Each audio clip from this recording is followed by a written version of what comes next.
Hi hello வாங்க. இன்றைக்கி இந்த காய் தான் நம்ம பொரியல் பண்ண போகிறோம். இது மேலே இருக்கிற தோலெல்லாம் சீவி எடுத்துடலாம். பாருங்கள், இந்த மாதிரி சீவி எடுத்துகிட்டு சைடில் இப்படி 2 கட்டிங் போட்டுடலாம். பாருங்கள், இது எல்லாமே இதே மாதிரி நம்ம சீவி கட் பண்ணிக்கலாம். இங்கே பாருங்கள், எல்லா காயும் நான் வந்து சீவி எடுத்தாச்சு. இது நல்ல டேஸ்டான காய் கூட. இந்த மாதிரி 2 லைன் போட்டுக்கலாம். பாருங்கள், எல்லாம் நல்லா க்ளீனாக கழுவி இந்த தோலெல்லாம் எடுத்தாச்சு. இப்போ நம்ம இதை எப்படி செய்கிறதுன்னு நம்ம பார்க்கலாம். முக்கியமான விஷயம் என்னென்னா, இந்த காய் பேர் வந்து பருவல். கண்டிப்பாக நிறைய கடையில் கிடைக்கும், நீங்கள் பார்த்து வாங்கணும். ரொம்ப சத்தான காய் இது. இந்த வெயிலுக்கு ரொம்ப நல்லது சாப்பிட்டாக்கா. நீங்களும் வாங்கி சாப்பிட்டு பாருங்கள். இந்த மாதிரி சைடில் 2 கட்டிங் போட்டால் போதும். இதை வந்து எந்த ஆயிலில் செய்ய போகிறோன்றதை இப்போது நம்ம பார்க்க போகிறோம். செய்ய போகிறோன்னா, அரை மணி நேரத்துக்கு முன்னாடியே இந்த கசகசை ஊற வச்சுருக்கோம். இதை நல்லா பேஸ்ட் பண்ணி அந்த கூடவே சேர்த்து நல்ல ஒரு பொரியலை பார்க்கலாம். நல்லா சத்தானது, நல்லா இது கோல்டு ஐட்டம். இது இந்த வெயிலுக்கு சாப்பிட்டா ரொம்ப நல்லாயிருக்கும், குளிர்ச்சியாக. அதனால தான் கசகசை ஜாஸ்தி எடுக்கிறோம். பாருங்கள், நல்லா ஊறி இருக்குது. ஒரு கடாய் வச்சாச்சு. கடாய் சூடு ஏறிடுச்சு. எந்த ஆயிலுன்னு நம்ம பார்க்கலாம். பாருங்கள், இந்த ஆயில் தான். இதுதான் நல்லாயிருக்கும் இதுக்கு. இதுவே நம்ம சேர்த்து இப்போ செஞ்சிடலாம்.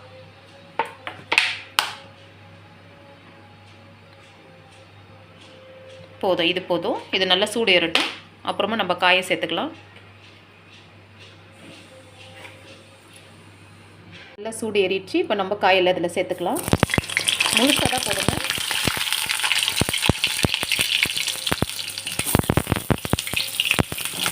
தண்ணி இருக்குது கழுவுண்டு, அதான் படப்படன்னு சவுண்டு வருது.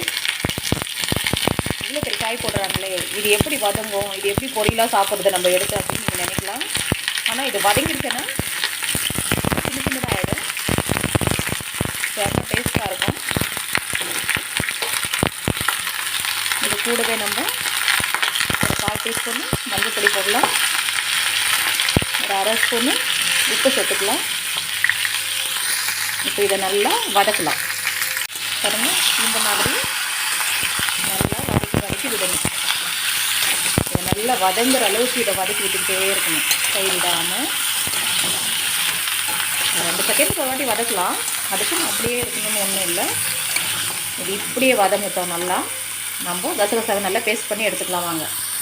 இங்கே பாருங்கள், இந்த மாதிரி இன்னும் இது வதங்கணும். இன்னும் இதே மாதிரி நம்ம கலக்கி விட்டு நல்லா வதக்கி எடுத்துக்கலாம். இதுக்கு வந்து இந்த மாதிரி தோசை கரண்டி தான் கரெக்டாக இருக்கும். வதங்கிட்டு இன்னும் வதங்கணும். இது நல்லா வதங்குச்சுன்னா நல்லா டேஸ்ட்டாக இருக்கும். சூப்பராக இருக்குல்ல. கண்டிப்பாக இந்த காய் கடிக்கு நீங்கள் கடையில் தேடி பாருங்கள், இருக்கும். இதே மாதிரி நம்ம கோவக்காயில் கூட செய்யலாம், இந்த பரவலில் கூட செய்யலாம். உங்களுக்கு எந்த காய் வேணுமோ இந்த 2ல் ஏதாவது ஒன்று வச்சு செய்யுங்க. இதே மாதிரி நல்லா டேஸ்ட்டாக இருக்கும். ஆனால் கடுகு எண்ணெய் யூஸ் பண்ணால் செம்மையாக இருக்கும். பாருங்கள், நல்லா சுத்தமான ஒரு மிக்ஸி ஜாருக்கு இந்த கசகசாவை நம்ம இப்போது மாற்றிக்கலாம். மாற்றிட்டு நல்லா பேஸ்ட்டாக அரைச்சி எடுத்துக்கலாம். இதில் வந்து ஒரு 3 பச்சை மிளகாவை சேர்க்க போகிறேன். முதல்ல மாற்றிக்கலாம். மிக்ஸி ஜாருக்கு மாற்றியாச்சு. நான் ஒரு 3 பச்சை மிளகா எடுத்துக்கிறேன். 3 இல்லை 4 இருக்குது. இது எல்லாம் ஒரு சின்ன சின்ன மிளகா தான், பெருசு இல்லை. நீங்கள் உங்களுக்கு காரம் எவ்வளோ வேணுமோ அவ்வளோ சேர்த்துக்கோங்க. இது 4 எனக்கு போதுமானது. இப்போ நான் இதை நல்லா பேஸ்ட் அரைச்சி எடுக்க போகிறேன். கொஞ்சம் கொஞ்சமாக தண்ணி ஊற்றி அரைச்சிக்கோங்க. நல்லா கெட்டியாக, தண்ணி நிறைய ஊற்றக்கூடாது, அப்போ தான் பேஸ்ட் ஆகும் இது. வாங்க அரைச்சிக்கலாம். நல்லா அருமையான ஒரு கசகசை பேஸ்ட்டு ரெடி ஆகிடுச்சு. நான் நல்லா சாஃப்டாக தண்ணி ஊற்றி நல்லா அரைச்சி எடுத்துட்டேன். இந்த மாதிரி அரைச்சி எடுத்துக்கணும். பாருங்கள், இவ்வளோ கசகசை இதில் சேர்க்குறாங்களே, இது கசக்குமா அந்த மாதிரியெல்லாம் யோசிக்காதீங்க. செம்மையாக இருக்கும் டேஸ்ட்டு. நீங்கள் ஒரு வாட்டி ட்ரை பண்ணி பாருங்கள், கண்டிப்பாக உங்களுக்கு பிடிக்கும். நீங்கள் சாப்பிட்டு பார்த்துட்டு கமெண்டில் சொல்லுங்கள். மறக்காமல் சப்ஸ்கிரைப் பண்ணுங்கள், லைக் பண்ணுங்கள். வீடியோ ஃப்ரீயாக இருக்கும்போது தள்ளி விடாமல் முழுசாக பாருங்கள். இந்த மாதிரி நல்லா ஃப்ரை பண்ணிடணும். இதை இப்போ நம்ம அரைச்சி வச்சுக்கிற கசகசாவே இதில் சேர்க்க போகிறேன். நல்லா வெள்ளையாக இருக்குல்ல, அரைச்சுங்க. பார்க்கவே சூப்பராக இருக்குது, ஐஸ்கிரீம் மாதிரி. அது கூடவே ஒரு 3 பச்சை மிளகா கட் பண்ணி வச்சுருக்கேன், அதை சேர்த்துக்கலாம். இப்போ இதை வந்து நல்லா மிக்ஸ் பண்ணணும்.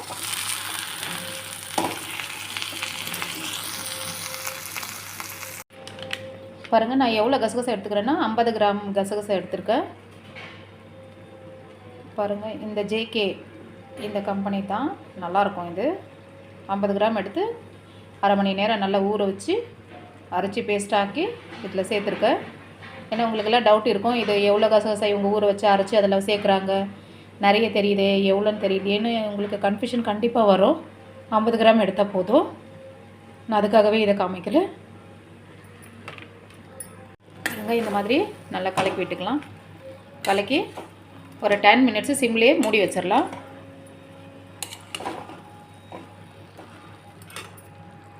மாதிரி கலக்கிட்டு நம்ம 10 மினிட்ஸ் சிம்மில் வச்சு மூடி வச்சிடலாம்.